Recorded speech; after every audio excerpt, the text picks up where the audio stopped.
Hello, this is Derps Talk About Games. I'm your co-host, Mango. And I am your co-host, Buddy. And today we're going to talk a little bit about video essays. Before we do that, buddy, why don't you let folks know what it is we do on this program? Man, on this program, we really talk about quite a lot of things, but I guess we're talking about video essays today. Listen, we went from games to movies sometimes to we'll talk about tabletop, that counts, that's a game, right? TV shows, right? Diffuse stuff in nerddom, and now we're all the way at YouTube video essays. Yeah, no, I mean, we've both talked about YouTube video essays kind of in what's it oh, in pieces, I guess is the best way to put it, right? Like we or as individual things occasionally. But yeah. So do you want to start off talking about this particular essay that you highlighted for me, or do you want to what do you I want to give, what do I want to give? I want to give an overview. Here's my thing about video essays. Part of it, I think, is about the man, I feel like I'm really overblown on my mic. My waveform is wild right now. Interesting. You sound fine on my end. Okay, you know what? Hey, listen, if I sound fine on your end, I feel good. Okay, here's the history of the video essay as far as I see it. I feel like I'm part of the first generation of video essay enjoyers, right? Because way back in the very beginning, you had kind of three, I guess I would say, sites that all cropped up right around at the same time doing very similar things, right? You had Screenwave, you had The Escapist, and you had Channel Awesome, right? All of whom were hosting 10-minute-ish videos that were featuring people, right? Like the Nostalgia Critic, Zero Punctuation, and AVGN, the Angry Video Game Nerd, right? All doing 10-minute videos of a million different things, angry reviews, all that kind of. This to me is the genesis of the video essay. This is where like the video essay really starts in kind of the modern era. Obviously, there are like you could probably make a lot of arguments that like some forms of documentary are video essay. Yeah. But like the real video essay as we mean them today is like the YouTube video essay space that comes out of this era, right? And then out of those three places, what eventually happens, I think, is a change in the algorithm that rewards watch time, right? Yeah. The algorithm swapped from just like views, right? Like just raw views to watch time. How long did somebody like watch a thing, right?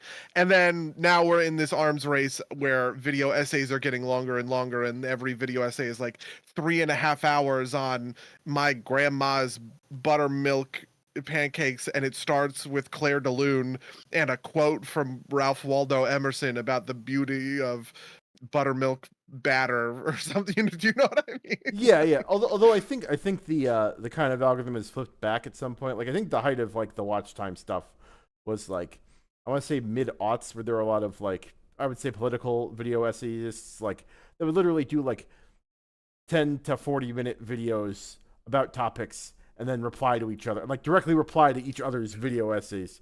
With like really low effort content, right? Yeah. Yeah. Low effort.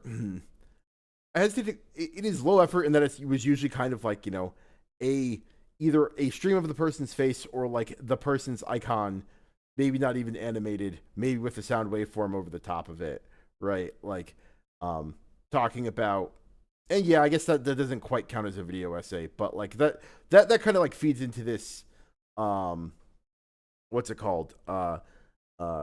The kind of watch time thing, which I think like allows video essays to flourish, right? Like, Yeah. And then I think there became genres of video, like movie video essays, I think were obviously pretty huge, right? Which also had like its roots in early YouTube. You had the Red Letter Media Right. prequels reviews, right? Which was one gigantic video essay spread around 10-minute videos, because this was when YouTube had an upload limit of 10 minutes, right? So Right. they did Yeah. that in 7 parts or something. The blanket And you reviews. had to Yeah. put it in you had to put it in like a big playlist or whatever. Like that to me is also pretty endemic of sort of video essays. I think a lot of people looked at those Plinkett reviews and ended up making content that looked quite a lot like it to sort of mimic the video essay format. Yeah. No, I mean, it's a particular type of essay, right? Because like you can look at Red Letter Media and find like all sorts of variations of the video essay there, right? Because like the Plinkett is this like classic kind of like um uh real analysis interspersed with like humor, right? Like which is like one very particular type, like and like humor is like a forefront of the essay, right? Like as part of it. Whereas like this, to choose a very modern example, this angry video game nerd essay by Folding Ideas is like a has humor in it, but it's not the point, I don't think, right? Whereas I think it's much more the point of Plinkett, right? Is to make you laugh in addition to talking about the problems that they saw in the prequels. Yeah, I think that's very true, right? Like everybody wants to do this balance of sort of profundity and, you know, like humor, right? Like it being interesting and entertaining. Even little things like I think there are things that happen inside of that Folding Ideas essay, which we'll talk about in a second, right? That are not necessarily what I would call humorous, but like they are part and parcel with the kind of gimmicks that I think of when I think of video essays that are like putting in the work to be entertaining and engaging, right? So, okay, so I brought up this AVGN essay. Okay, came out over the weekend. It's by Dan Olson. Dan Olson is a video essayist who I like a lot. I think maybe he was my like creator of the year one year for the Derpies. Yeah. I give that award to Patrick H. Willems a bunch, but Dan Olson. You know what? Until you just said that, you could have, I basically didn't realize they were separate people. You could have said like if you asked me, Patrick H. Willems I actually think is better than Dan Olson. It's funny. This video is actually, well, we'll talk. Okay, so the video is about. It's called I Don't Know James Rolfe. James Rolfe is the angry video game nerd, right? One of these sort of foundational folks who I talked about. He kind of rose to prominence because he went to film school, got a film degree, right? But ended up making these proto video essays, which a friend of his uploaded to YouTube, which spawned the angry video game nerd, right? He's playing old NES games and getting unreasonably frustrated at them. Cursing, super, super vulgar. This is not the kind of stuff you can see on TV, right? And ended up going like super viral. The video itself is kind of this core understanding of James Rolfe as, is he, you know, like who is he? What is he about? And Dan Olson's pretty brutal, right? Like his kind of core understanding of James Rolfe is that James is fundamentally a kid with a camera, right? That he expresses making video content either as like the cold mercantilism of Screenwave sort of colonizing his YouTube channel in order to put out a ton of content with his face on it and get views and clicks and everything else, right? Or it is backyard play where, you know, James and his friends get together and they make a doofy fucking stupid YouTube video about whatever, but there really isn't anything more to that. And that ultimately the medium of the say has moved beyond who James Rolfe is and can be, and there's some more kind of like stuff in that. But at the very, very end, Dan Olson has been framing this whole thing about his kind of obsession with James Rolfe as a reflection of himself, right? Because they're both, you know, about the same age, they're both in the same sort of like profession. But Dan expresses this essentially like imposter syndrome, right? The video ends with this very poignant thing where he says, and the thing that you have to do to progress is confront your insecurities and recognize that you're not any more of a filmmaker than James. Yeah, it's not the exact quote, like, but that was like on like, so I was watching it, or I was half watching it on my second monitor, and when that part hit, I went and rewound and watched that part because I thought that was pretty well done, right? Like, you know. I also thought that was really well done, and I also appreciated the art in the video itself, right? Like, there's a lot of like little moments that are like, I would call these film school moments, right? Parts of, I don't know, there's just like parts of this video that I think are using the medium of film super effectively. So, for instance, there's a moment where he is complimenting James's ability to essentially be a clown, right? He talks about how the Angry Video Game Nerd movie is bad. You know, James Rolfe made a feature film in Hollywood with union actors you and I might like recognize, right? And how the movie is pretty bad, and part of the reasons that it's bad is because James is not an actor, right? The only reason James is an actor is because there was no better actor to be the Angry Video Game Nerd, and the whole brand is tied up with his, you know, image and Schlock. identity, Yeah. right?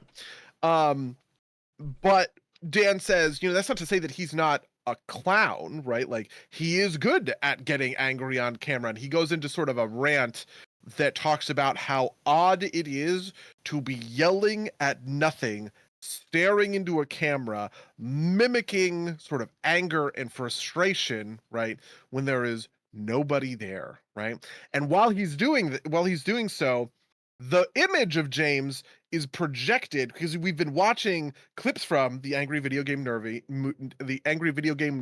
movie on like a big blank wall behind Dan. And Dan sits up, and his head is right on top of James's head, and you know, and he's giving this speech in an exaggerated, angry way to show how hard and weird it is to just summon those emotions or whatever. I'm like, oh damn, that's like actually pretty like cool and artistic, right? Like, this is good filmmaking, right? If I saw this in an actual movie, I would think it's clever, kind of like good filmmaking. But I also think that it's full of kind of a lot of other stuff that I don't super love. And the thesis of like all of that kind of coming across makes me think, oh my God, this is like a video essay. This is like a true video essay. I've like watched that video like 4 times now, and I can already tell it's going to enter my big master list of a gazillion YouTube video essays that I end up watching, right?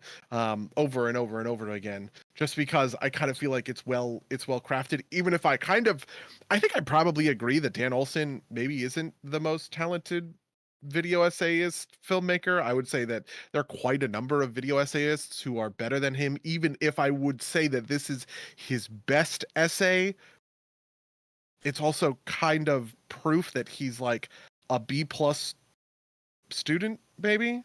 I don't know. Yeah, but before we got on air, I shared with Buddy that it wasn't my favorite. But I do want to be clear. It's not because I have any particular opinions on how good he is in general. His content just never resonated with me, and maybe that's a point too, right? Like, you know, maybe that lack of resonance is a failure on his part. But I also don't expect that I am his target audience, and I also never watched the Angry Video Game Nerd, so I don't particularly care about that. But like, I was thinking about kind of my own experience with this, because recently I had a 4-hour train ride to New Jersey, and I watched the Jenny Nicholson Galactic Star Cruiser video essay, essentially, right? Which is like the provenance of a lot of these. It's like a review wrapped in with a lot of, like, you know, commentary. And I think the Jenny Nicholson Galactic Star Cruiser review is less video essay, but because of that, I was like, oh, I'm going to go back and watch the Defunct Land Fast Pass video. And then Defunct Land also released another video recently, Kid Cities, which I also watched. And I think Defunct Land, like, there's a level of like domain area expertise that like really makes some of these videos things, right? Defunct Land cares about theme parks in a lot of weird ways. In a lot of weird ways that made me, like, when I discovered him, go back and watch a bunch of his videos. And on top of that, he's got some like very, like, basically he's like a documentarian, but with like a self-aware documentarian, if that makes sense, right? Like the thing that struck me is that he has this neutral, like, you know, self-objective kind of presenter's voice, but he's not afraid to, like, you know, slip in a joke that is funny because, you know, it's deadpan, right? Like in the Kid Cities one, there was like Nestle branding on something, right? And then he says, because Nestle has a lot of experience with distributing water or something like that. And it's just totally deadpan, and it's hilarious, right? In the moment. And it just like works so well. And I think that's kind of a key to a lot of these video essays, is like being able to like do something that's beyond just kind of like, you know, rote analysis. At least the ones that have survived, right? Like every frame of painting kind of like fell off the fell off the production wagon a while ago. Like I don't think he's put out a video in a long No, time. he At got a least. job. Oh, did he got? He He got got a job in the industry. Yeah, he wrote a big post about it where he said, "Yep, the channel is over. I have a real job now. See ya. Well, Deuces." Peace yes. out.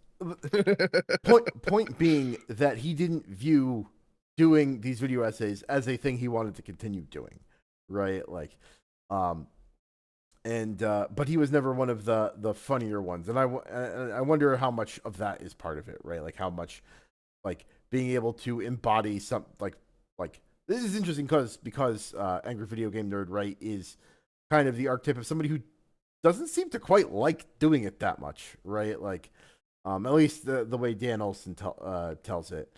Yeah, there's a companion piece to this. I actually have a weird connect here, which is I know some of the people who have worked at Cinemassacre, and so I have heard some pretty brutal, kind of like behind the scenes stories about what Screenwave and Cinemassacre have kind of like put put together, right? Um, but I think a lot of what is hard is that these are very brand focused, right? It's not about the thing. I think very few of these channels are successful because they do one, like maybe I could find a couple good examples of this, of like video essays I have watched that I have thought, this is good, this is clever, and this is the only video I would ever watch from this person, right? Because normally what happens is you watch a video essay that comes on like your recommended or whatever, and then you go and you watch all of that person's content, right, yeah, you go back and you scour through the thing. And what that does, because even if people do become subject matter experts, right, like you get connected to the person themselves, right, their authenticity, their cadence, their delivery. The guy, it was Sean Munger who I did last year for the Derpies, right? He's a PhD historian who puts out these videos. Part of what I love about Sean Munger is that he is kind of a dorky, high school history teacher trying to make the story of the Fourth Crusade funny and interesting enough to get a bunch of horny high school kids to pay fucking attention, right? And he does a very good job of that. And I think that sort of, identity that he has works really well, right? Whereas, I could look for a video essayist on the complete opposite end of the spectrum, right? Somebody like Patrick H. Willems, listen, Derpy award-winning filmmaker, Patrick H. Willems.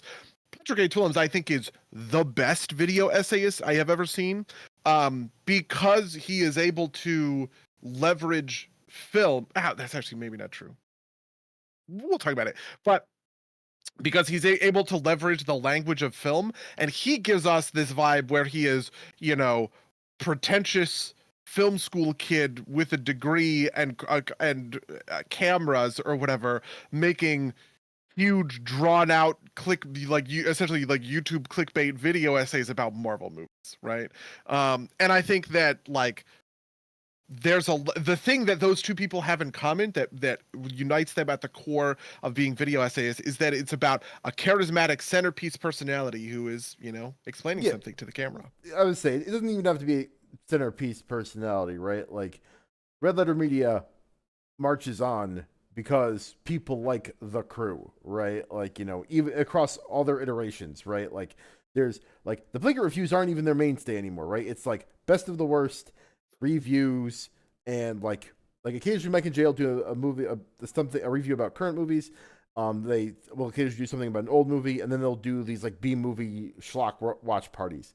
And like I think people keep coming back to them because they enjoy the personalities on display there. So I do think that that's true, but I don't think that those are video essays. I think those are podcasts. Sure, essentially. Sure. Yeah. I think some of them get close. Yeah. Okay. I think that's. I guess that's fair. That is fair because it's not scripted, highly productionalized content. I'll give you that. But I'll say Mandalore, right? Like I like his thoughts on video games, but like you said, I went and I watched his whole archive when I first found him. His stuff. I think his, not all of his videos, but his like visiting of older content is video essay territory. explanations of like the marathon series or whatever, which is a recent thing he did. Yeah. Yeah, I mean, there are some video essays that there are some video essayists who I think are faceless. So, for instance, there's like a number of people who I would consider to be video essayists in like the 40K community, like any sort of lore, like YouTube channel that's explaining the lore of something. It's like a 75% chance that video essayist is a faceless See, kind of entity, right? So I was actually thinking about this because I have started in on the 10-hour My Name is Bife Destiny video, but I don't really consider that to be a video essay, right? Because it's just kind of a retelling of what's happened in the plot, and Interesting. Most of these lore videos, it's like story time rather than video essayism, right? It's not like Yeah, you're right. most of them aren't.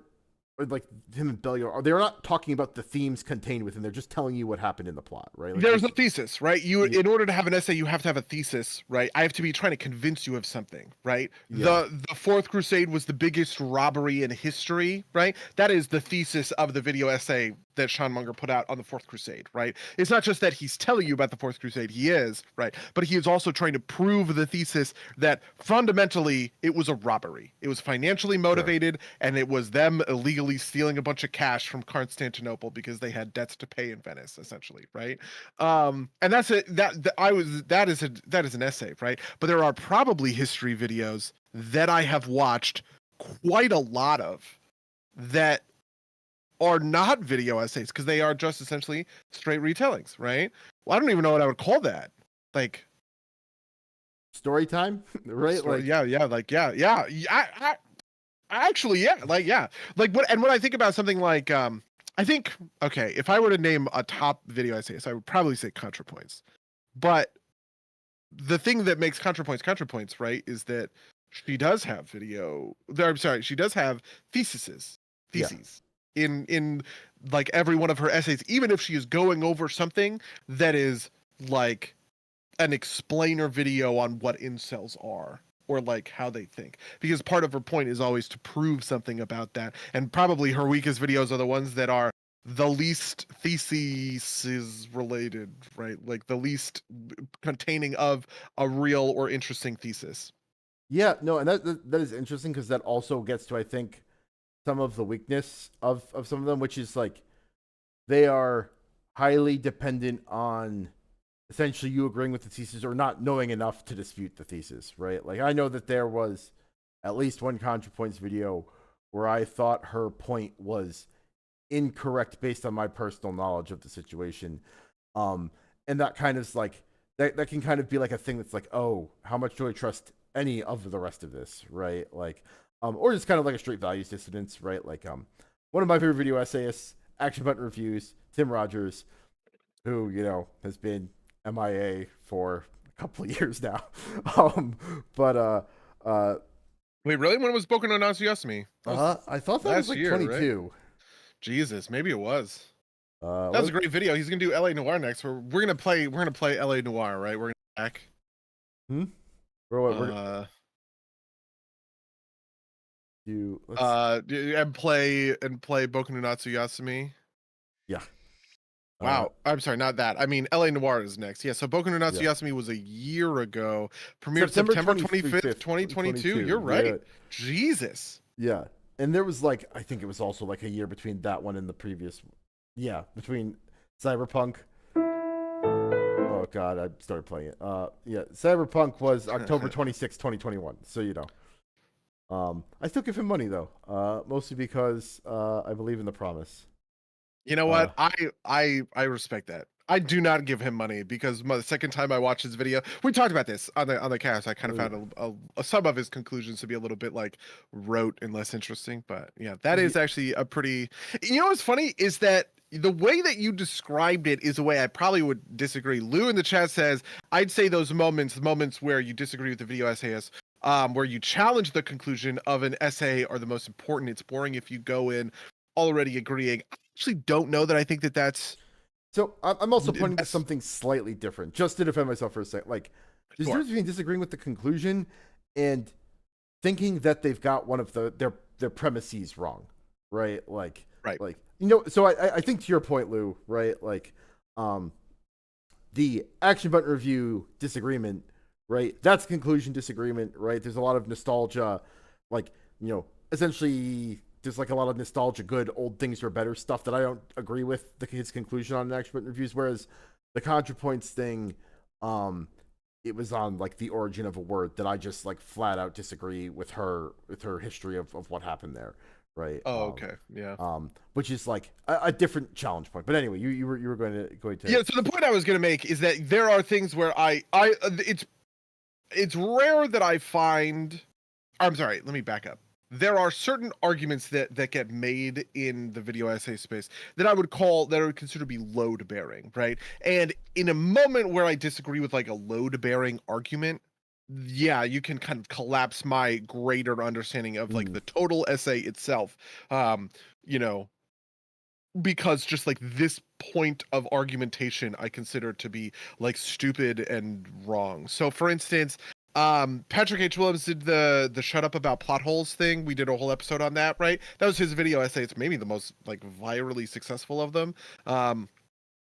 Actually, I think his RRR video is more successful. But anyway, he makes a set number of assumptions and kind of includes some arguments that we both disagreed with kind of on the cast. But like generally speaking, we would probably agree that like the target that he's going after is fair, right? That CinemaSins style kind of like reviewing is bad. We would agree with the thesis even if we would disagree with kind of some of the underlying arguments or definitions that he's using to kind of get there. And I think that's also true of ContraPoints, right? And ContraPoints video on Twilight, right? Very much about sort of modern romance and romantic fantasies that and relationships between like men and women. I think that her understanding of sort of like the male sexual like psyche is patently false, right? And I think it's because at the end of the day, she's a lesbian woman, right? Like I wouldn't expect her to understand what men find appealing in romantic fantasies, right? But that's not load bearing to her argument. Whereas, like, I mean, it's hard to think of an example because when you find one of these, you tend to just write it off completely. But there are definitely video essays which I have watched that get that load bearing argument wrong, and you're just like, nope, I can't entertain this anymore. Actually, a good example of this might be something like in BreadTube and sort of the political space of BreadTube, right? One of the things you'll see from kind of poor quality video essayists is they will make sweeping assumptions based on something like following somebody on Twitter. It'll be like, oh, this person follows Joe Rogan, who is an alt-right figure or whatever. And it's just like, this is load bearing, and the entire your entire work is kind of cratered by this misappropriated assumption, essentially. So yeah, Yeah. I don't know. No. I largely agree with that. That makes sense. I also think that there's like, this is the type of thing that we talk about with like normal kind of like narrative content, right? Like occasionally, like you'll spot a hole in the argument, right? And that makes you look closer at the other things that are happening, right? Like Yeah. small plot details don't matter until you see a big one, and then your mind goes back and picks out all the small things that led up to it, type of deal. And I think that is just as true of like video essays. I think it's easier to do with like light content, right? Like if I went and watched a video like Wooly from Castle Super Beast did essentially a series of lore videos on for Guilty Gear. But apparently one of his sources was like a controversial source that like kind of is discarded within the community. But his first video he didn't realize that, and so he had some stuff in it. I didn't care because I don't care that like if somebody told me the wrong lore about something, I won't care that much, right? If Mandalore says something wrong about the lore of Marathon, Sure, your whatever. Warhammer, right? Yeah. I'm not going to care that much. It's not going to like stop me from enjoying his points about the other stuff about the video game. If something I feel more strongly about is probably gonna get a bigger rise out of me. you know. Yeah, there's quite a lot of value I take to I almost view it in the opposite direction, right? Which is that in order to capture me as a strong video essayist, you have to demonstrate a good amount of what I would call profundity, right? Like, so Lou said this thing, it's boring if you go in already agreeing, right? So that's sort of true. There are times when I go in to a video essay on a topic that I think is I don't know, what's a good example of this? Like I'll watch video essays about I don't know, Marvel movies or something like that. I know a lot about the Marvel movies. I have a lot of opinions about the Marvel movies, but I'll still watch a video essay about Marvel movies that could talk about some stuff. And what I'm looking for there is to see this radical new perspective, right? Rather than something that just agrees with me, right? Because if the point of your video essay is to say,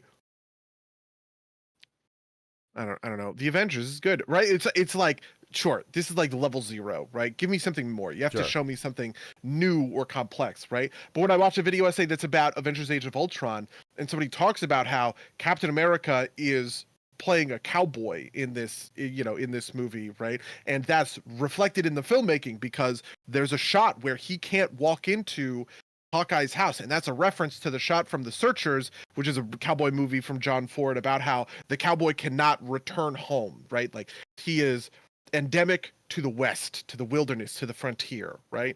And even though everybody else can go walk into the house at the end of the movie, the cowboy walks up to the doorframe and he knocks on the doorframe with his fist, and then he turns around and he walks away, right? And it's like, oh, I didn't know that. I didn't realize that. That's smart. That's interesting. That's profound, right?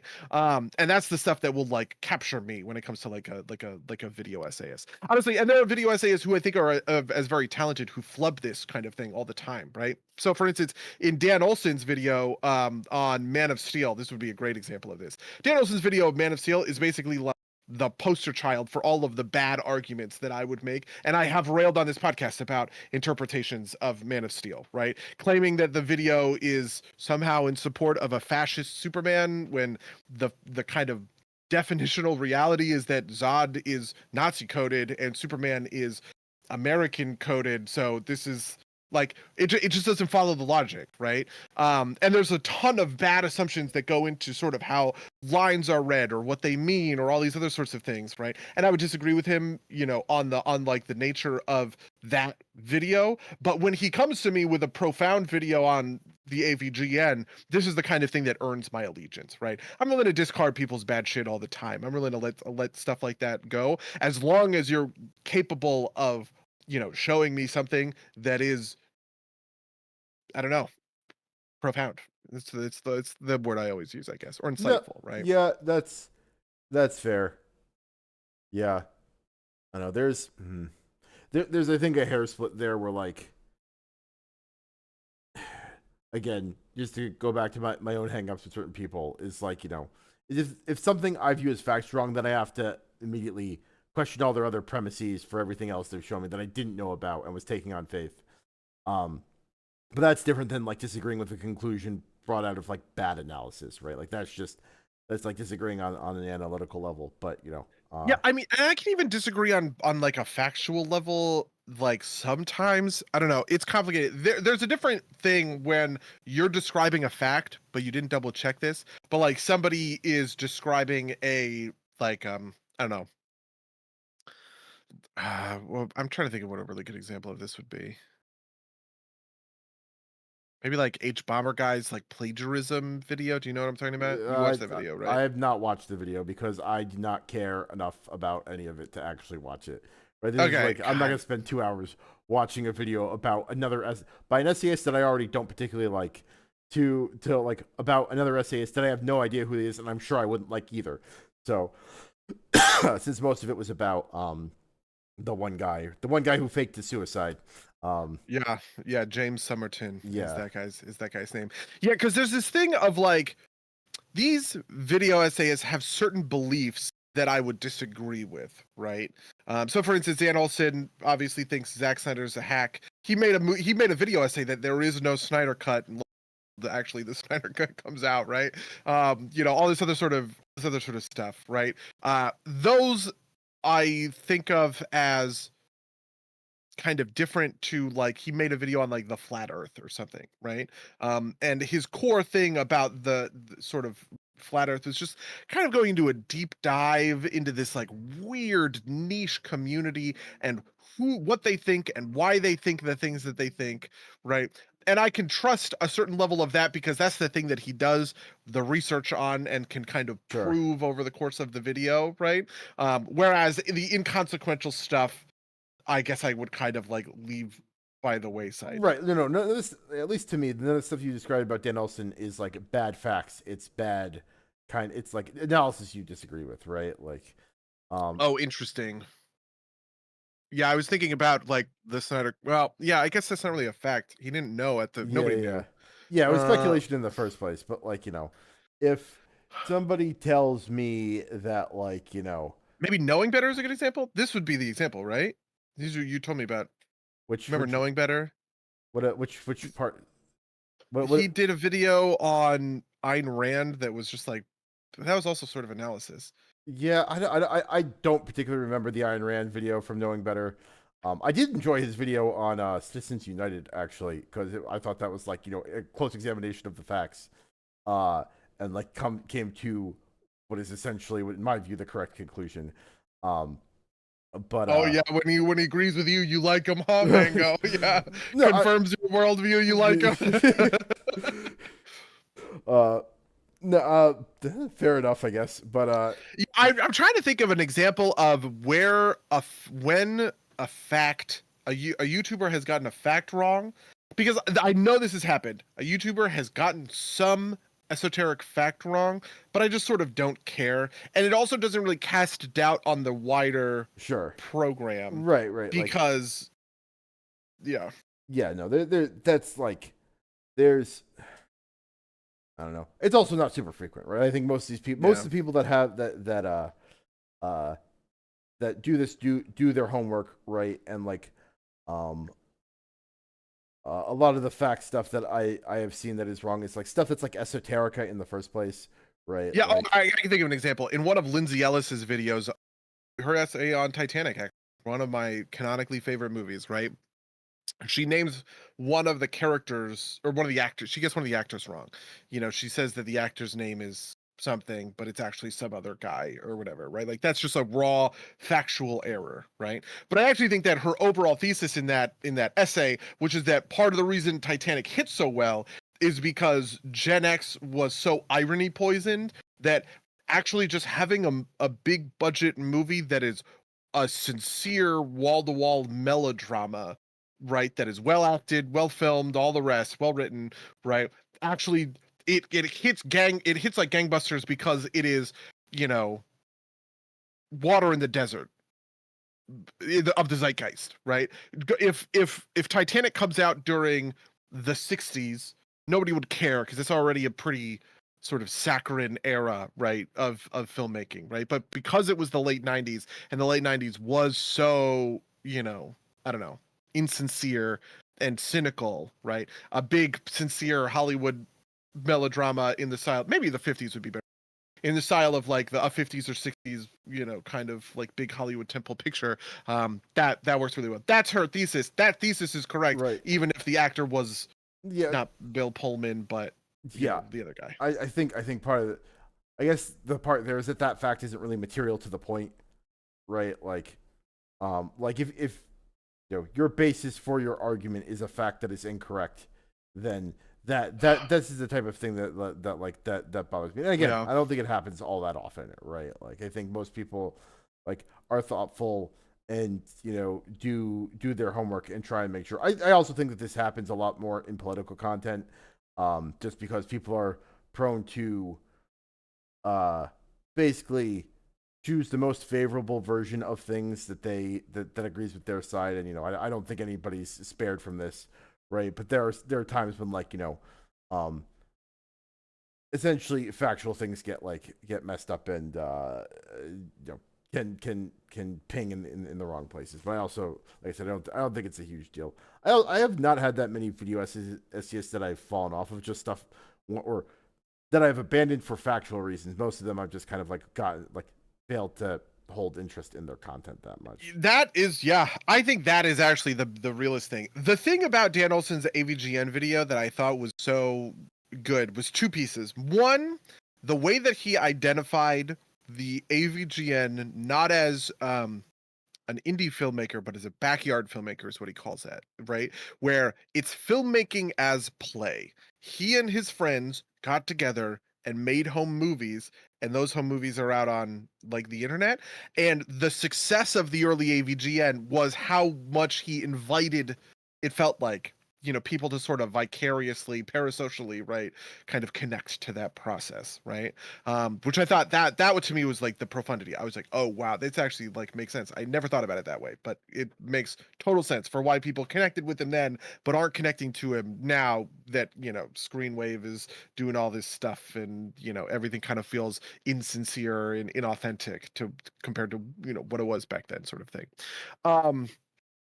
But the other piece that really connected me to it was how much I have personally witnessed Dan Olson kind of evolve as like a YouTube filmmaker, right? Like when I was first watching Dan Olson videos, he was getting like single digit 1,000 views on his videos, and now he's getting million views on every video, right? And I think to a certain extent that is because he evolved his style, and particularly his screen presence and writing are both much better now than they were then. He's better at explaining kind of abstract, esoteric concepts that he really likes to dig into, but like that don't make a lot of sense for anybody else. So, for instance, he has a video on the GameStop bubble of 2021, not bubble, short squeeze, whatever it's called, right? And in that, he has to explain some really high end sort of like, I don't know, just like weird concepts. That whole movement is built on misunderstanding esoterica about financial markets. And he has to both explain how the financial markets actually work and how these apes, as they call themselves, how these apes misappropriate those terms to fundamentally misunderstand what is happening at any given time with the stock price of GME, right? I feels like AVGN couldn't make a swap like that, right? But Dan Olson could, right? It feels to me like Movie Bob, right? Movie Bob is the guy that got me into this stuff in the first place. 10-minute videos, right? Less than 10-minute videos on The Escapist was my introduction to this whole thing, and I just voraciously devoured them for years and years. But now I feel like he's getting outpaced by guys like Patrick Willems, right? Who is able to make the deeper, more thoughtful, more compelling content, where Movie Bob, he'll make a really that good video. Those are pretty good. But honestly, his upload schedule is too aggressive, I think, for him to really make more than kind of the level zero argument of any of these points. Only every once in a while will he be able to distill something to just like that, beautiful level of, I don't know what it is. Plus, I also think that a lot of these people are audience captured in bad ways. Yeah, no, I definitely agree with that. And I also think that like those videos you're talking about are where things get dangerous. Like, I have definitely seen more than one video about NFTs that is just like wrong in a number of ways, or like assumes bad faith at a level that I don't think is warranted.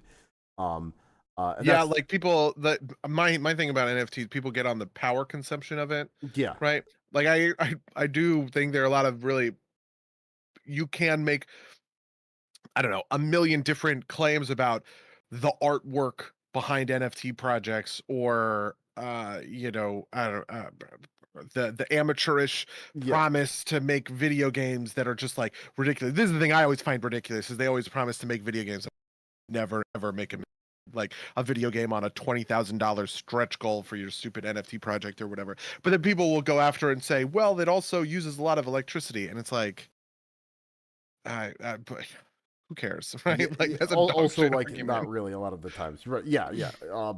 There and like I think that there is like, I have not seen Dan Olson's GME video, but that like, kind of like pings my radar for like someone who has. There's a form of video essay I see that like essentially comes with the opinion fully formed ahead of time and like argues towards it and misses some stuff. Right, I can't fight me. Yeah.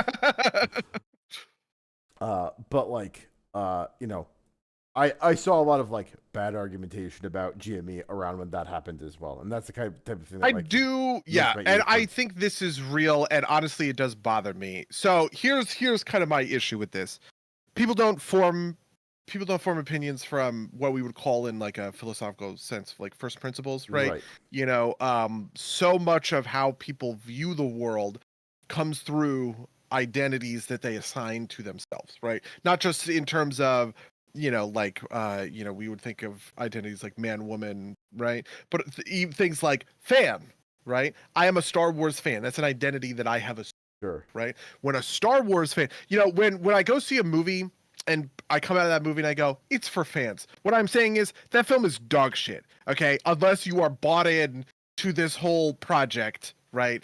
And you are going to definitionally give it the best possible faith interpretation because you like Star Wars and you're going to continue liking Star Wars no matter what, right? And obviously fan, you know, can stuff can erode and people can have their like opinions or whatever. But I do think that I think I don't know. This is No, like no. my personal philosophy. People bundle their beliefs, right? Like, you know, the classic example in America is the left-right divide, right? There is no particular reason that your view on like international trade has to be tied to your stance on abortion, right? Like, but it kind of largely is at this point because people have sorted themselves that way. And one, like, you know, you might come in because of one of those beliefs and you end up picking up the other set because it's part of your identity, right? Yeah.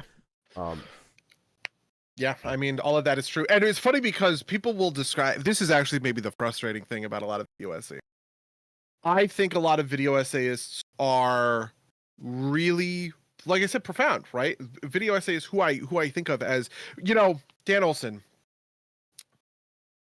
He's made some of the most insightful videos that I watch again and again. His video on flat Earth is so good. And you want to know why? It's because every other video, the thing that every other video on flat Earth got wrong is that they assumed a kind of good faith argumentation, right? The people who believed in the flat Earth, right, were just coming to some incorrect conclusions, right, about the science of the thing. That's not the profile of a flat earther at all. The profile of a flat earther, right, is someone who wants to simplify the world, right? Take the complexities of a world that they cannot wrangle, that they cannot wrap their heads around, with all of these different moving pieces and competing incentives that leave them feeling anxious and alone, right, and scared, and distill it down to one comforting idea, right? And this idea that they have chosen, right, is the idea that the earth is flat and there is a cabal, an Illuminati, some, you know, kind of conspiracy from the top who is working to convince you of something else for whatever possible purposes, right? And he does a very, very good job of laying out this line of conspiratorial thinking and how people will use a concept like the flat earth or anything else, right? In order to sort of explain away all the stuff they refuse to think about, okay? And then in the exact same video, he has a pithy line about how landlords aren't real.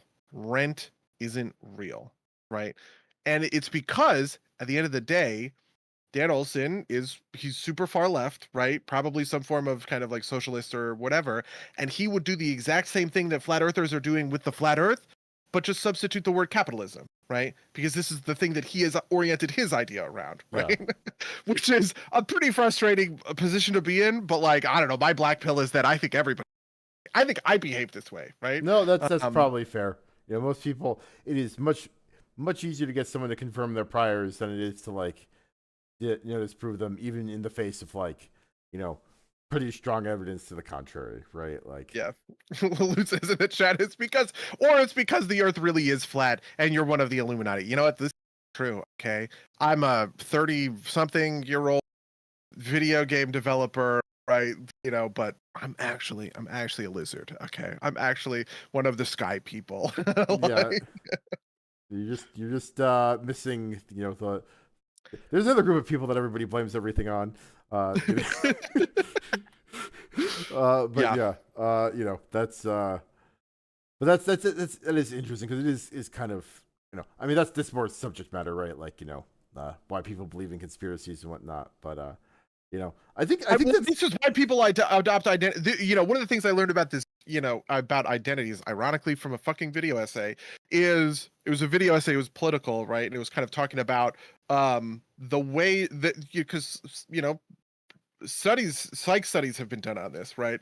Where it's stuff like people were told that Democrats were told that a Democratic politician held a far right belief, right? In some area they didn't understand, right? And people confirmed the far right belief sight unseen because their allegiance to the identity was stronger than their allegiance to sort of the underlying political principle at play, right? And that example wasn't actually instructive that people are hypocrites and all this other stuff. It's actually just instructive of the kind of mechanical nature of this, which is that people use identities to to end run complex questions, right? Which is to say, you adopt an identity because you cannot go hunt down a position on first principles every single time. You sometimes have to take stuff on faith, right? Yeah. And the way that you do that is you adopt an identity and you assign yourself sort of a belief system, and you take on faith some of the aspects of that belief system without investigating, because you just don't have the time to do that. Nobody has the fucking time to do that, right? Yeah. I would say, I think Scott Alexander has an essay about this. I think it's on Slate Star Codex, which is Slate.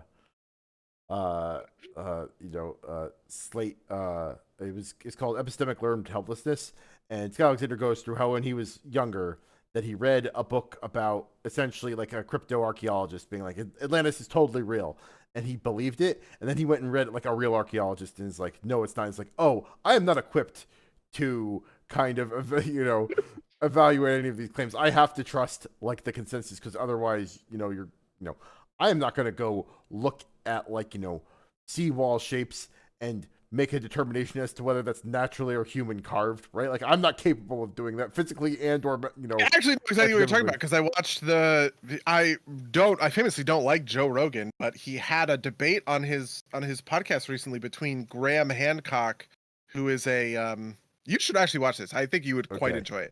It's Graham Hancock and Flint Dibble. Okay, so Graham Hancock is an alternative archaeologist, right? Who's done work on ancient aliens, and he made a Netflix show called Ancient Archaeology or something.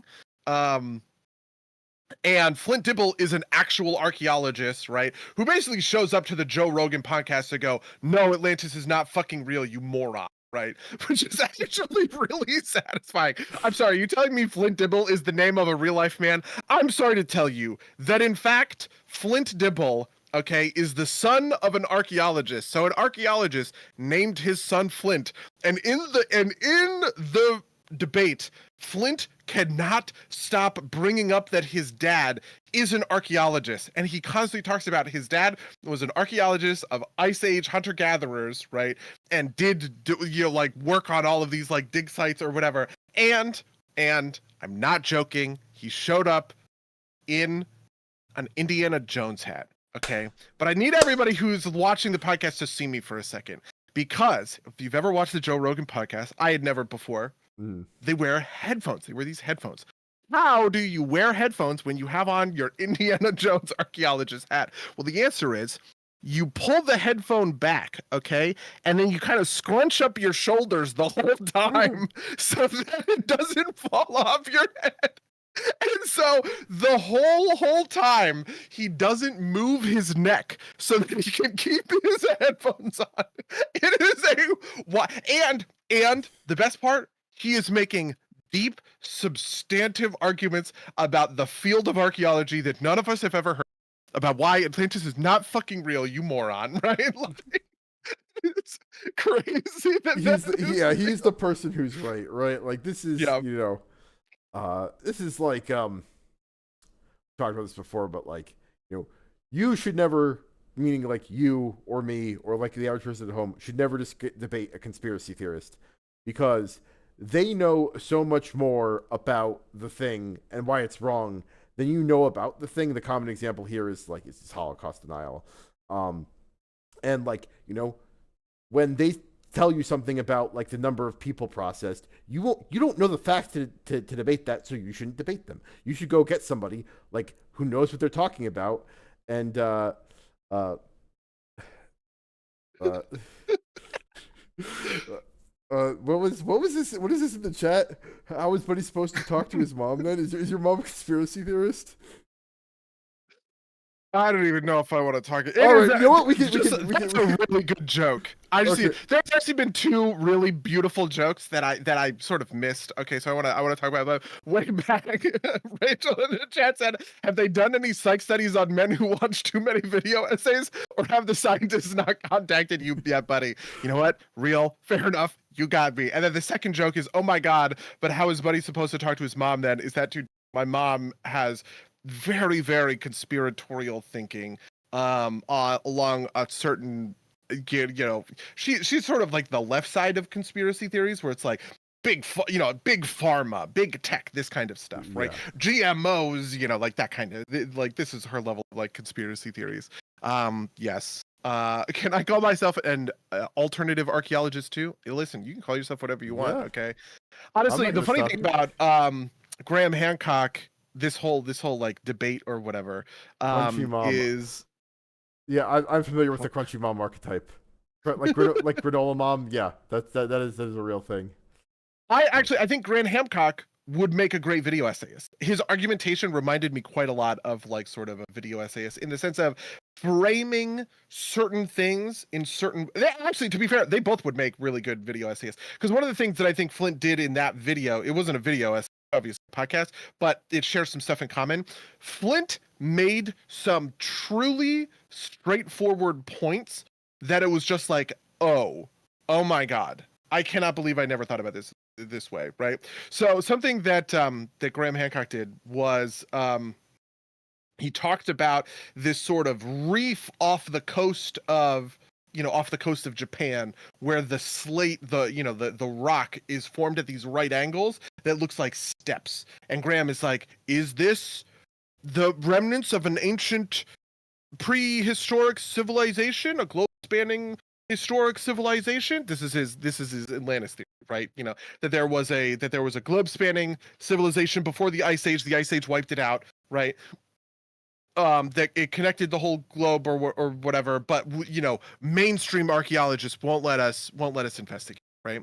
And Flint Dibble, archaeologist Flint Dibble. I don't think he ever stops wearing this fucking hat. I'm looking at it's like in his faculty picture. At his neck, right? Yeah, no, but it's in his faculty picture for Dartmouth, because he's a lecturer there. He's wearing the fucking hat. That's beautiful. He makes this argument, which I think is so fucking clever. And he goes, if this prehistoric globe-spanning civilization exists, how come we've never found any shipwrecks? We have shipwrecks from every ancient culture in the world, right? But we don't have any. We have more than 3,000 shipwrecks from all of these ancient cultures in the world. Where is the shipwreck for, essentially Atlantis or whatever? And it's just like, man, what a great disarming question. One of the video essays that I like so much, and I reference it so often. Rachel's about to leave the podcast. There's this video essay called "Prepare for some weapons grade ooftonium." Okay, why Coco the gorilla couldn't talk. Which I think is a great fucking title for a video. Maybe it's just in the thumbnail or something, right? But the thing that he does so well in that video, that I think is the mark, this is Soup Emporium, by the way, that is the mark of a truly talented video essayist, is he distills the incredible complicated nature of like high-end linguistics theory, because his sources for all this stuff are academic papers that have been published on ape language, right? And he distills this into this incredibly straightforward way that a layman could understand. This is the key to being a good video essayist, right? And he just says, if Coco the gorilla could talk, can Coco sign a sentence, right? Not just say, food, right? But Coco food. Coco wants food, right? Coco wants to eat food, right? Coco eat food, Coco get food, right? Coco need food. These would all be sentences, right? And you would expect that if Coco could speak sign language, because language is not just words, it is also grammar, that he would theoretically have learned some level of grammar over the course of over the course of her whatever, right? What Coco did was learn signs, which is true, right? Yes, Coco the gorilla could make signs that we would consider to be sign language signs for food, here 2,000 words, right? But Coco could never string those words together into a sentence to communicate any sort of idea that is more abstract than your dog at home, when you say walkies, gets excited and runs to the door because the dog associates the word walkies with the action of going out for a walk, right? That to me is like the essence of video essay. This is what makes video essays great and video essayists great, basically. And so I don't know, I guess fucking Superporium. There you go. There's your gold fucking star, buddy, right? Like, how dare you impugn the good name of Coco? This is actually. Have you heard of the Chinese room problem? mm-mm. This What's sounds that? like a version of that. It's basically like a kind of an artificial intelligence test thing, which is like if like the thought experiment is like I do know this, but continue. you're locked in a room and you have a book, like somebody is passing you sheets of paper under the door with sentences in Chinese and you don't speak Chinese, but you've got a book that can essentially like you can match the pattern and then like take the response, write the response and pass it back out under the door, right? Like can't like the person on the outside like can essentially, can you fool them essentially? I'm expressing this not super well, but look up Chinese room problem. But it's essentially like this is also part of the problem with like ChatGPT type stuff, right? Like at what point, how much is the thing thinking versus how much is it like just doing pattern matching, and then like I have a friend who's working at a Silicon Valley AI startup. That you would actually be super interested. The way he pitched this to me, I was like, wow, Mango would go nuts for this. But yeah, that was his sort of argument, right? That like most things calling themselves AI are not basically. He didn't quite make this argument, but he was essentially making the argument that big data and machine learning sort of rebranded to AI, and because AI carries with it all these other connotations and nobody understands the kind of underlying tech well enough, right? You get lay people who buy into the craze and go, oh my god, oh, chat GPT is so insane. But like realistically, that doesn't represent kind of like what most people mean when they say sort of like real intelligence. But even then you're like, well, define intelligence, right? Like, yeah, no, I would that, say like the argument isn't that AI is doing some level of deeper thinking. It's that our humans just doing an advanced version of what ChatGPT is doing, right? Like yeah. because we don't. Well, and the complicated thing that linguists, this all comes from the Coco video, right? One of the things that humans do that is unique is talk to themselves, right? Especially as children. Before children understand the social moray that talking to yourself is weird or strange, right? It's actually a very normal thing, especially as Buddy. Yeah, that's true. It's actually a pretty normal thing for kids, especially as they are coming to understand sort of the world around them, to talk to themselves, right? And the interesting thing is, deaf kids who don't learn English but do learn ASL, right? Because they're deaf, they need to learn a language. They will sign to themselves as if they are talking to themselves, because it's just a natural part. This is what makes humans humans. Is this is Noam Chomsky's essentially like theory of language, right? Which is that the thing that makes humans humans is the nature of kind of like language. Speaking of essayists with some wrong facts. I wasn't gonna go there. He's dead now. Okay, Mango. Well, you can't talk to him. He's not dead. Yeah, I would say that was funny. Like a Twitter hoax meme. Yeah. But no, it's just interesting because like I did some graduate work in natural language processing, and he's a very prominent person there. But like he also has like I think he's like an apologist for Rwanda or something like that, right? Like he's a little bit. I mean, well, I don't know. We don't need to get into the politics of Noam Chomsky, obviously. But yeah. Anyway, the like those facts like that. That's like this is the stuff that I want in my video. I want to hear some neat ass fact that completely like debunks. It's like, did you know that archaeologists have cataloged like 3,000 different shipwrecks, right, all around the world? This is the fact that Flint Dibble talked about in to kind of disprove Graham Hancock's theory, right? Graham Hancock is like, well, we've only ever investigated 3% of the entire Earth's surface, and Flint Dibble is essentially making the point, yeah, because what archaeologists do is they look at where people were during history, and then they look there, and then they find archaeological artifacts, right? And he tells this whole story about how there was this section of the Egyptian desert that archaeologists in like the 1960s, they just kind of did some fact patterns about the kind of like the geology of the area, and they realized, well, actually, 15,000 years ago or whatever, there would have been stuff here, and they went and they dug it up, and would you look at that, here's a bunch of stone tools that they found, right? Because they sort of followed that, that data. We don't need to get into the politics of Noam Chomsky, buddy, on a podcast about YouTube videos called Some Derps Play Games, which is about video games. But that is a good example of kind of like, don't argue with the conspiracy theorist thing, right? Like Flint Dibble knows that fact. I didn't know that fact until you told it to me, right? Like, so if like I was like, if I tried to debate Graham Hancock about the existence of Atlantis, I'd be like, well, that sounds wrong, right? Like, what's the meme? Like, we have a friend. I'm not going to out this friend on the podcast. We have a friend who believes in Atlantis, and he once gave me the pitch. He once gave me the spiel because he said something about Atlantis. And am I thinking about does this person live in the same state as me? Yeah. Okay, I'm pretty sure I know who you're talking about. Yeah. We were all in voice or whatever, and I think I made a reference to Aquaman. And I made a joke about how Aquaman is the king of Atlantis, which actually was a real place or whatever. And it triggered him. If you're listening to the podcast, I'm so sorry. I'm not trying to roast you, buddy, right? But you're wrong. Atlantis was not fucking real. So I did this whole thing about how, well, actually, did you know that in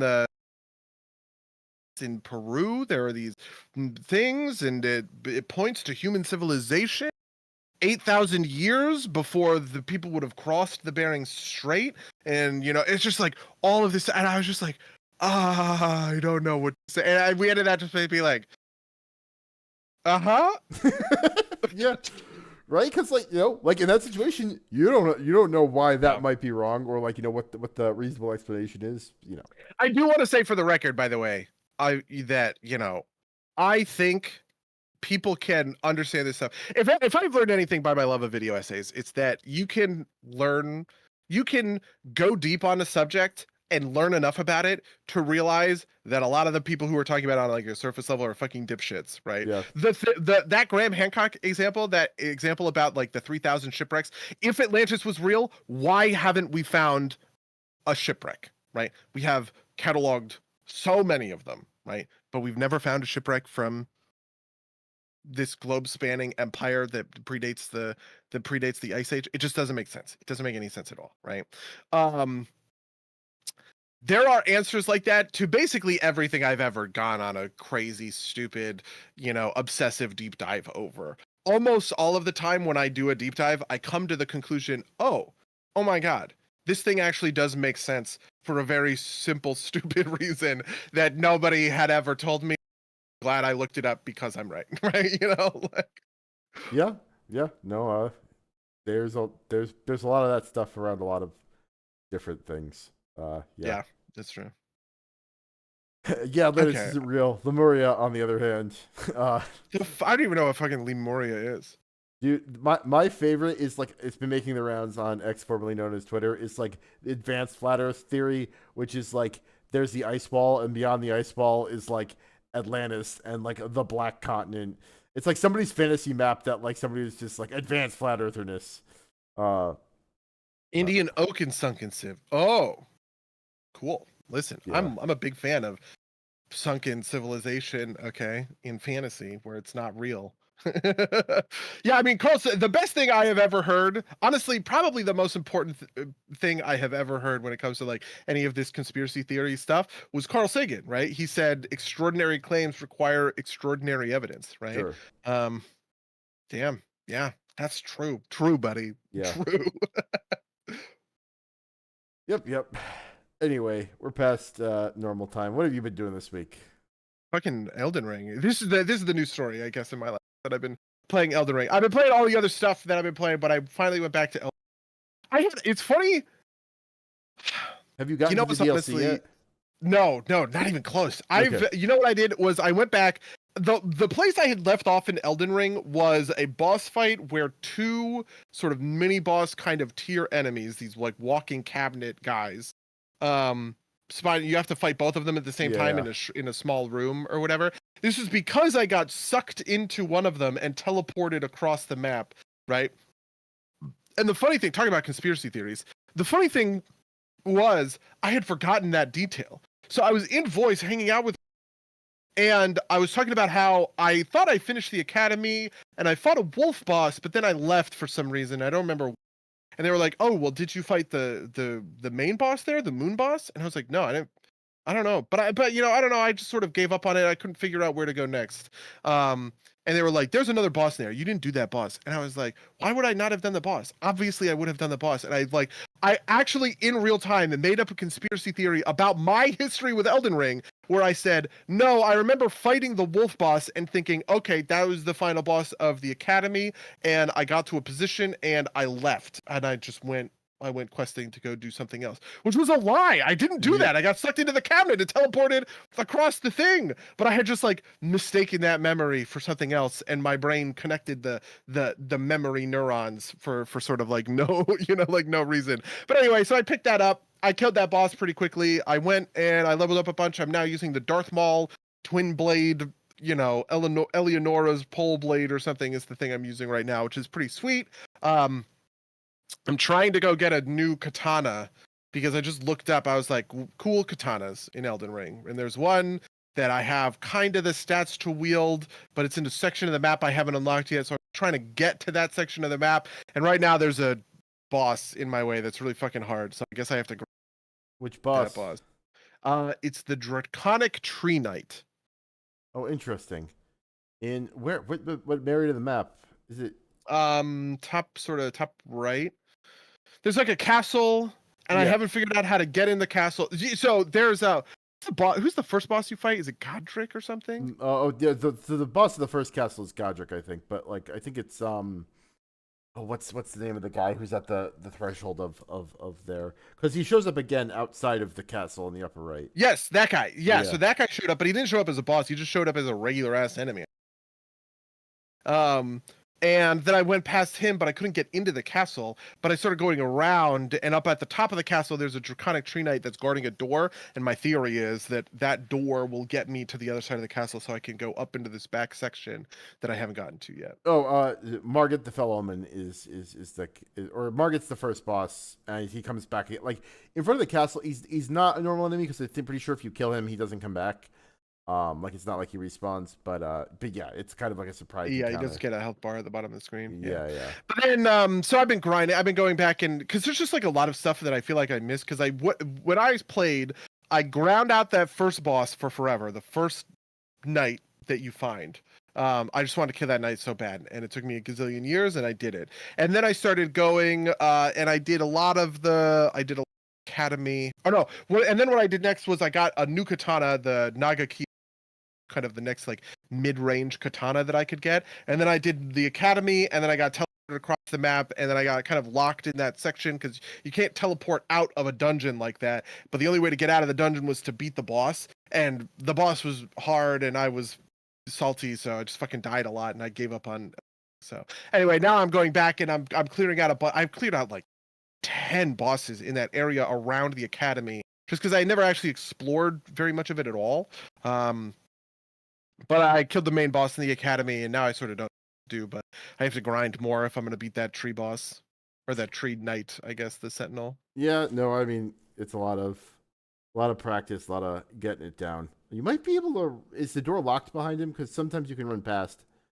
Like... Oh, I don't know. I don't know. I actually don't know. I killed another knight. I found another whole like section with like a bunch of bosses. Honestly, when Elden Ring is at its best, it is you just find like a castle and you just like work your way through it. I defeated the Royal Knight Loretta, which gave me an achievement for some reason. But that was like a great fight. That was a ton of fun. And it was just because I found this like section of the map, and I was just kind It's of like north. exploring. Is that north of the academy? It's like Yeah. it's like. Did you meet Ronnie? Yeah. Yes. Yeah. Ronnie. So I killed the academy, and then she mentioned Ronnie, and I Yeah. remember, and then I went and I met Ronnie. I was like, fuck me.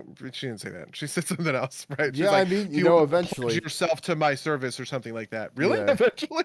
Well, Okay. Well, never mind. not explicitly, but like what one of the endings is you become Ronnie's consort. Yeah. Uh, there's a whole thing there. That's spoilers for Elden Ring, I guess. But Yeah, spoilers for Elden Ring. She asked me what I wanted to do. She was like, "Ooh, do you want to pledge yourself to me?" And I said no, and I left. yeah. So one of the endings is like you become her consort earlier, like one of the endings is Ronnie wins essentially and goes to the moon.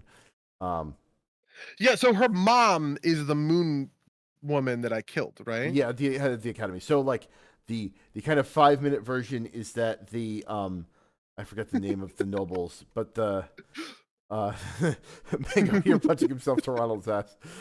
The funny part is that there is another boss named Ronald, not Ronnie, Yeah. right?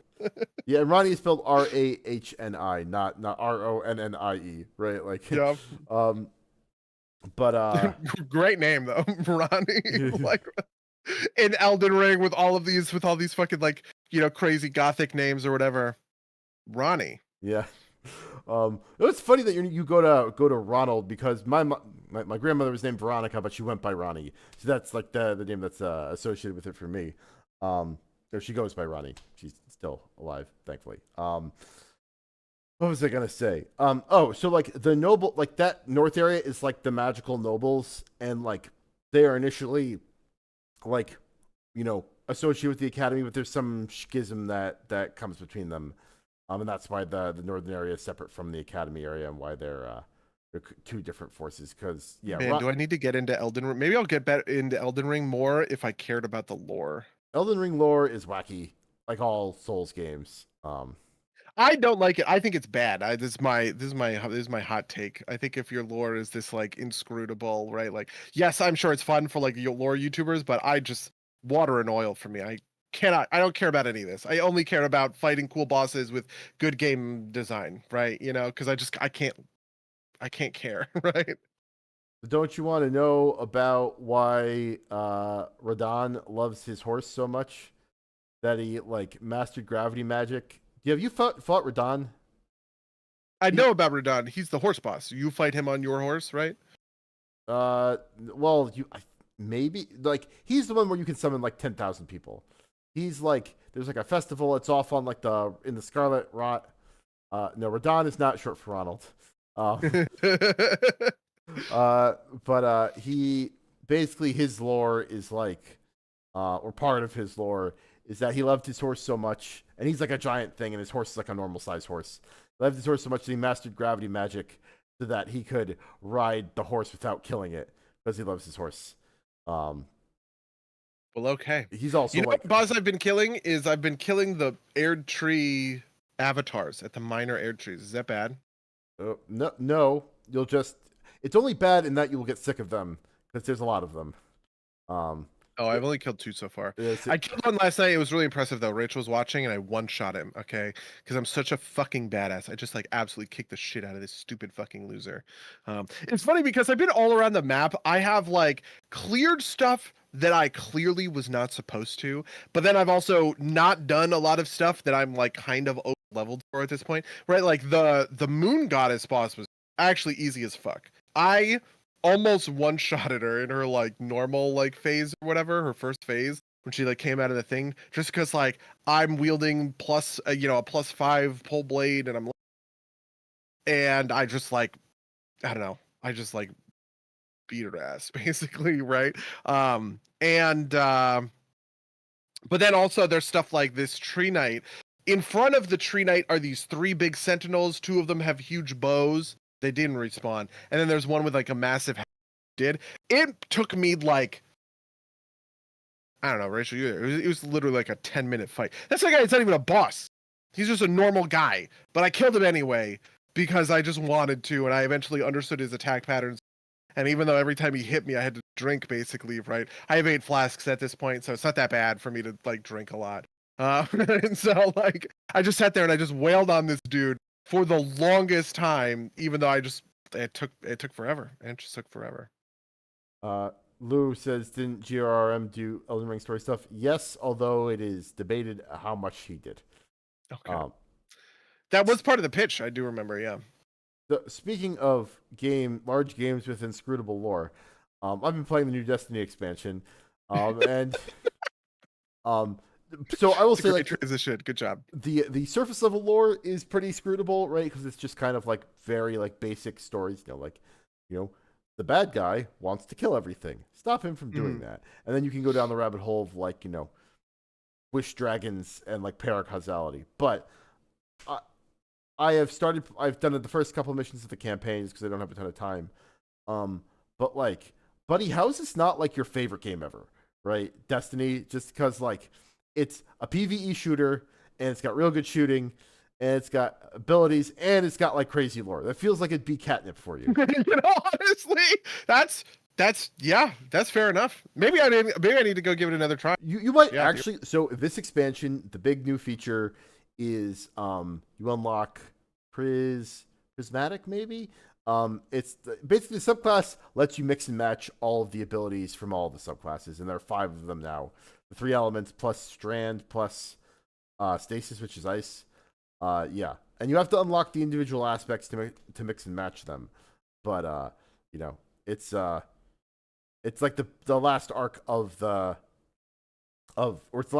this piece of lore. I don't know what they're gonna do with the game after. Oh, hey, all right. So are they doing Destiny 3? Is that like confirmed? I don't know. I know they're also working on Marathon, which is an extraction shooter. But yeah, I have heard about Marathon. Yeah. Wait, Marathon is an extraction shooter, really? Yeah. The original was a space game. It's like a spaceship game. Yes, the original was like a space first-person shooter. This is like a what's it called? A Tarkov. 10 years too late, right? Like, although maybe not because Tarkov pissed everybody off. Did it really? So I don't follow any of that stuff. So this was like a month ago, but like basically Tarkov sold like a Founders Edition that like claimed that it would always come with every piece of DLC, and then they came out with a new mode that's like a PvE mode that lets you like get gear for the normal mode.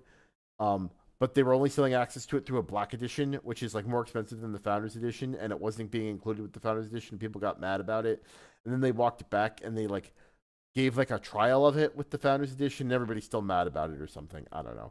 It's a bunch of Russians. They can't be trusted. I agree. You know what? That's real. That's true. I don't know. I think I might have bought it at some point, but it's also like one of those things where it's like I was always kind of hesitant to get into it until it like came to like a real platform, and it's still just like on like their own standalone website. But there have been like COD has an extraction mode, and maybe Marathon will be good. Who knows? Yeah, who knows? Yeah. Bungie. Wait, what is COD's extraction mode? Do you mean Warzone? It's not. There's a like a different mode. Cool. DMZ. Shows you how much I pay attention. Maybe they got rid of it. Oh. Because the headline I found is from Kotaku: Call of Duty is killing its best mode. Rip. Yeah, it's also one of those things where like there wasn't like the kind of cycle of an extraction shooter is that like you go, you loot stuff, you pull out, and then you use that loot on the next round and you risk losing it. COD doesn't really have that model, right? Like it's not like Warzone where you can play for first place and it's just like a first person shooter on top. It's like you can just layer that on top of it. So I don't know really what the point of it was, but other than like I don't know what the meta progression for DMZ was, because obviously there's like fun for its own sake. I finished season 3 of The Sopranos, which I didn't think was as good as the first two seasons, but it was still pretty good. Um, What happens in season 3? Season 3 is Ralph Cifaretto, right? Ralph Cifaretto and Jackie Jr. Uh, Okay. yeah. I do like season 3, but yeah, it's not my favorite. Uh, it feels like they brought back Janice because the woman that played Livia died. Because I hate Janice with the like. People say that like Livia's like the worst character on television. I hate Janice with a burning fucking passion. She's the worst, and like a way that like makes her a compelling character, right? But like it's just like every time she starts, you're just like, oh my god. Oh my god! What do you? What are some of your Sopranos hot takes? Who in the main crew do you like most? Um, Like Paulie, Silvio, Tony, Christopher, maybe like so. Paul or Bobby, Bobby Bobby. Bacala. Yeah, Bobby's like maybe the nicest person on the crew, right? Like but like Bobby's a weenie. Chris is like a fucking fuckwit, right? Silvio, there's not a lot about Silvio, so like maybe him. Like Paulie was Paulie gets real weird in season 3, which is fun from a character perspective. But is like not exact like there's some stuff in there that like makes me less than happy about stuff. Um, I do love Silvio. Silvio is my favorite. I think I've said this. I love Silvio, but Silvio doesn't get any of his good episodes until season 4 or 5, I think. that makes sense. Yeah, like Honestly, season 5 I think is my favorite, but I can't remember actually where the actual cutoff is for which one is my like where my favorite season kind of falls in. you know who he is in real life, right? Yeah. Steve Van Zandt, right? Yeah, he's the guitarist for Springsteen, right? Like that's like his big thing. It is funny because you like go look you like Google his name and like there's a picture of him on stage with a headband, but he's pulling like a Silvio face because he's always got this like kind of puss on in the show, and like, but he looks totally different when he's in like his rocker getup. But yeah, probably Silvio, maybe Paulie. Um, How do you feel about Tony? Do you like Tony? How does he rate maybe against other? He's like the protagonist, so it's like complicated. yeah, and But he's also like he gets like deeper characterization, right? Like you yeah. have to contend with everything good and bad about him. I Oh yeah. So did Ralph Cifaretto kill Pyomai? What do you think? kill Pyomai. Who's Pyomai? Wait, did that not happen? Is that season 4? Uh, I don't know who Pyomai is. The horse. Yeah, I don't know who that is. Fuck, that's season 4. I'm sorry. That's a very minor spoiler. Don't worry Okay. about it. But it's like it's funny because it's kind of a detail that doesn't matter to the show, but it's the kind of thing that like CinemaSins level Sopranos viewers get obsessed with. So Did Ralph kill Cifaretto kill Pyomai? Right? I was just, the one that I've been hearing for years is the Russian in the Pine Barrens. So I finally watched that episode because like apparently like that never comes back, right? No, nope. Yeah, It's a great episode. It's Steve Buscemi's introduction to the show. really. He eventually comes out of the show as a character. This is when Sopranos gets its best. Steve Buscemi joins as Tony Blundetto. He's Tony Soprano's cousin. It is so good. He is so great, and he brings so much to that show. It like clicks the whole thing together. Them and I love I was gonna say like so. Caroline's big into fan fiction, right? My girlfriend, and she was like, "There's not a lot of like." She was just curious. She was looking for like Sopranos fanfic on like Archive of Our Own, I think is the name of it. And she's like, "There's no Furio fanfic," which like I would have expected, right? Like everybody loves Furio Carmela. Furio. Yeah, no, he's a fun character. I mean, he's obviously despicable, but he's a fun character. He might be like one of my favorite bit characters. Yeah, I mean, yeah, like they're all obviously despicable. It's funny that you mentioned, yeah. I would have expected. Well, I guess like dads are not the most prolific fanfic writers, right? Yeah. I think that's who the show is sort of like pitched to. Yeah, or what do like you think of AJ? How do you like AJ? I like so I don't know. He seems kind of like a loser at this point, right? Which I kind of understand like the point, but like like I like Tony. I found his like defense of his own kind of actions interesting, right? Like he views himself as a soldier in a war rather than like a 2-bit criminal, right? Like which I thought which I think is interesting. Um, uh, I there's like his whole thing with the BMW dealer is Hmm. like a weird little side plot, right? Like I don't know. Like I said, I don't think this is not my favorite season, but there's stuff there. Uh, Yeah, this season, man, I'm sad I said the thing about Pie White. This season, there's a lot of stuff that starts in the season that pays off next season. Well, because Jackie Jr. Wait, hold on. Jackie's gone. Jackie. Okay, yeah, okay. This is the season Jackie dies at Yeah, the end, right? yeah, Yes, yeah, yeah. I mean, I have a lot of deep Sopranos thoughts that are not answered. People are always interested in sort of like the like if you were to go read or like watch, like there's this whole section of YouTube that's just like dedicated to Sopranos video essays, and all it's about is like the mechanics of the mob, right? They don't care about like the characters or like the themes involved or whatever. Because I agree with you. I think Tony's rationalization is incredibly interesting, right? Like seeing himself as a soldier. And he also has this thing where he's like, they came over and they stole everything from everybody and got rich. We come over and we do the same thing. We're criminal, right? Is kind of how he justifies, right. right? Like all of this stuff, kind of, I don't know, whatever happening. And also I think what's her name? Dr. Melfi, right? Kind of like plays into some of this. She is so good at asking like the greatest questions at like the worst times to Oh, like set Tony off. I would say like the episode where she's, you know, probably shouldn't say this, where she's assaulted, right? Yeah. Oh my Um, God. Very brutal. Caroline mentioned that there was a lot of violence against women in this season, that like stuck out to her. But like it's Oh yeah, because this is Ralph Cifaretto you're talking about. there's a couple different aspects of it, Okay. right? Because like Tony hits the BMW woman, and like oh yeah, and Ralph does the thing with the stripper. Yeah, yeah, yeah. Yep. Um, but the Melfi theme one is excruciating, and the end of the episode where she refuses to tell Tony, or she doesn't tell Tony about the dude, is just like it's great, right? Like that is Kino. That is like probably my top moment of the season.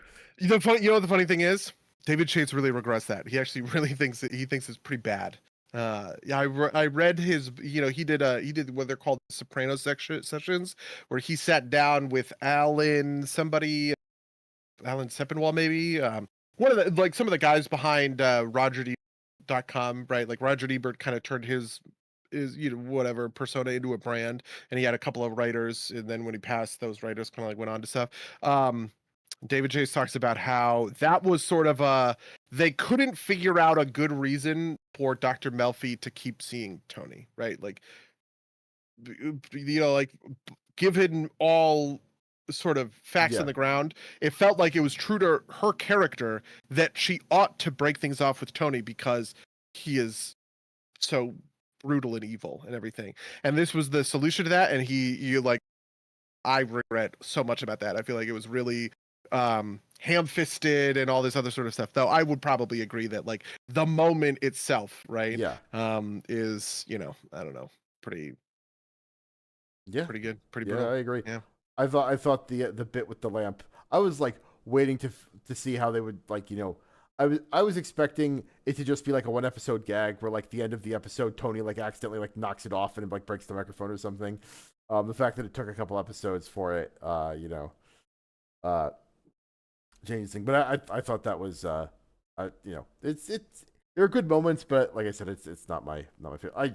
I did not buy the Artie is in love with Adriana point. Like I like Artie quite a lot as a character. yeah, I would say Artie. I up until that happened, I would have said Artie is my favorite character.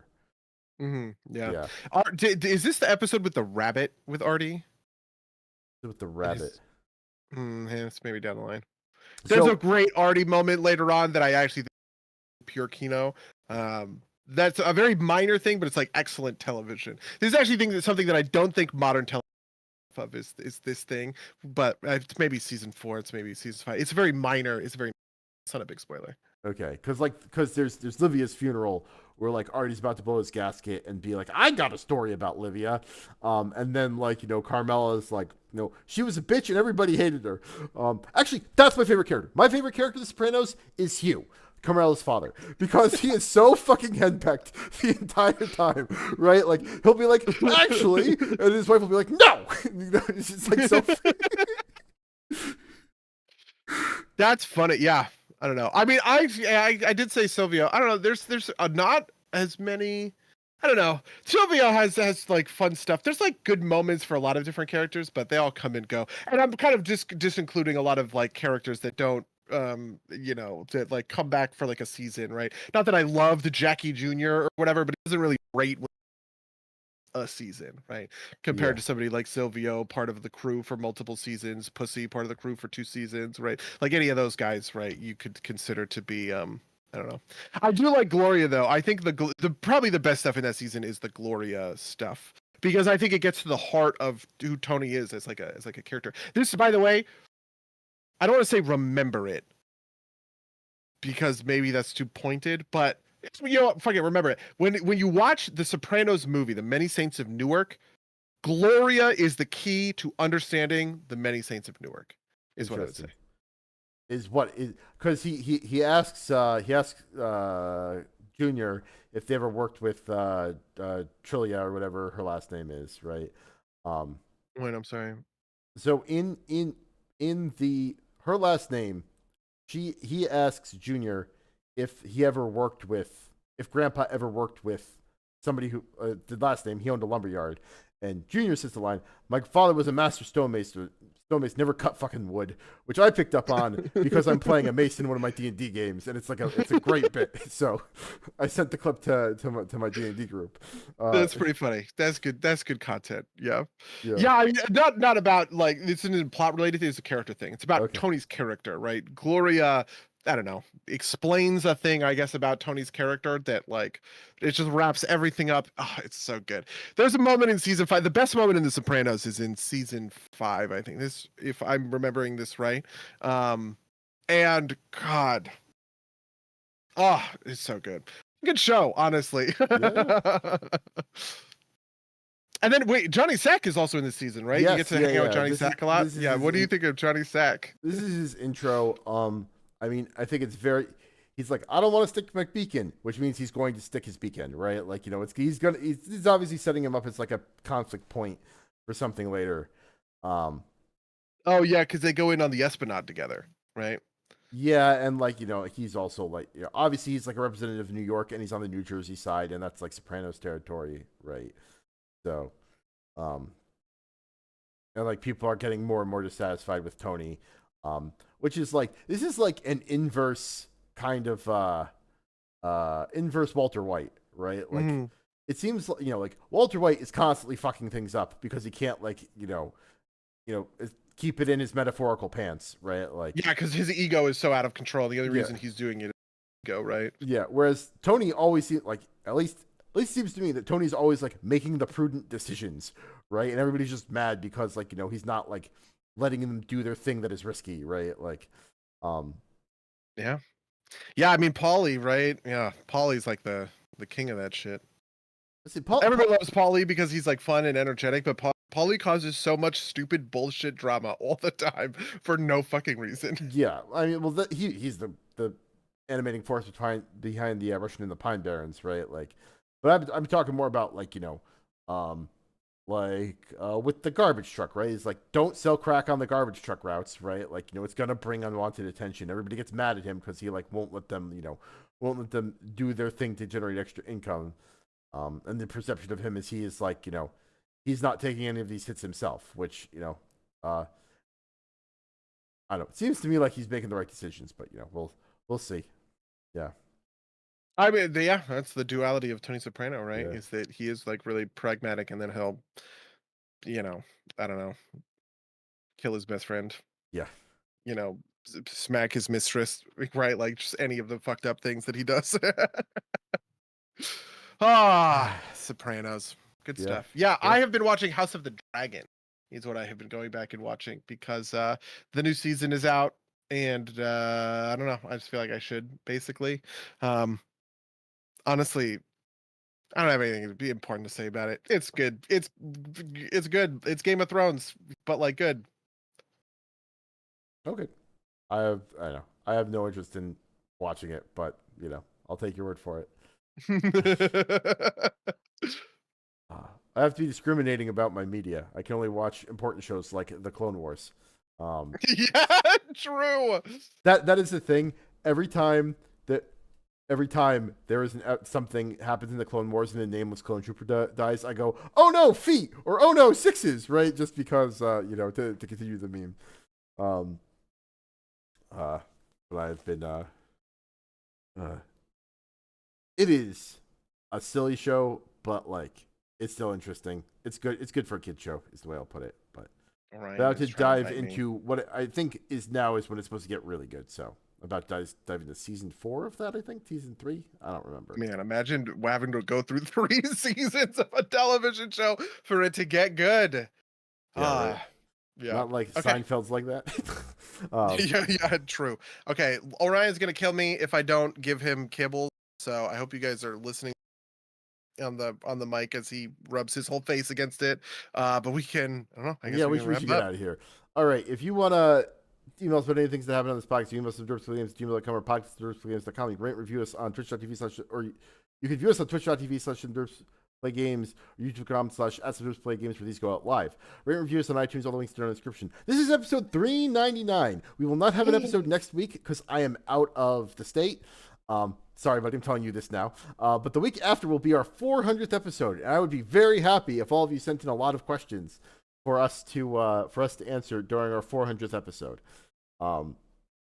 So please do that. I will be posting more reminders of that over the next couple of weeks.